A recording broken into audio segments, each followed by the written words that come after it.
Witness Protection Program. Revealing the mystery of Sussex's strange face hinting at hidden plan. A guest at one of Meghan Markle and Prince Harry's royal engagements is said to have described the experience as joyless, comparing it to a witness protection program.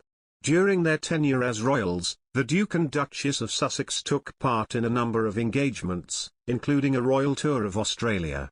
However, it has now been revealed that some people were less than happy with the royal couple's attendance at the events. Just 3 months after their trip to Australia in 2019, Meghan and Harry were guests of honour at a gala for the Queen's Commonwealth Trust, held at the Natural History Museum. Royal biographer Robert Hardman said well-wishers paid £120 per head for the event and expected to at least see and hear the Sussexes, if not receive a handshake.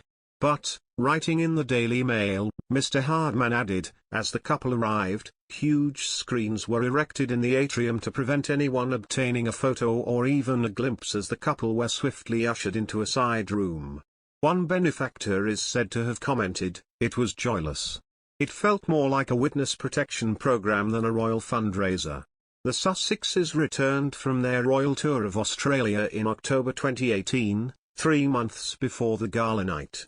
They embarked on a lengthy Commonwealth tour of Australia, New Zealand, and the Pacific, which received extremely favourable press attention.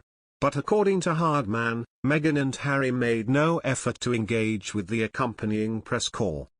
He wrote, "At the end of 16 days of travelling and 76 engagements, from Tonga to Sydney, their officials asked them if they would, at least, acknowledge the press corps, attending the royal trip with them. Finally, during the last leg of the tour, the couple grudgingly walked to the back of the plane where the press were working. Not that you were invited." The Duke kept things short. "Thanks for coming," he told them, before adding, "Not that we invited you." Meghan and Harry were also said to be deflated by the lack of feedback from within the royal firm on their return. To make matters worse, they were later told to move their offices out of Kensington Palace.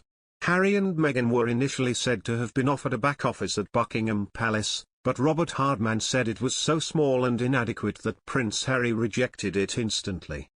It followed an announcement from the palace in March 2019, which said the Cambridges and the Sussexes would be splitting their offices and staff. Meghan and Harry carried out a number of royal appearances during their time as senior royals, carrying out their final public engagement being the Commonwealth Day service in March 2019. They have continued to work publicly beyond royal life in a personal capacity and for their charitable foundation, Archewell. Last week, the former royals were awarded the NAACP's prestigious President's Award for Special Achievement and Distinguished Public Service.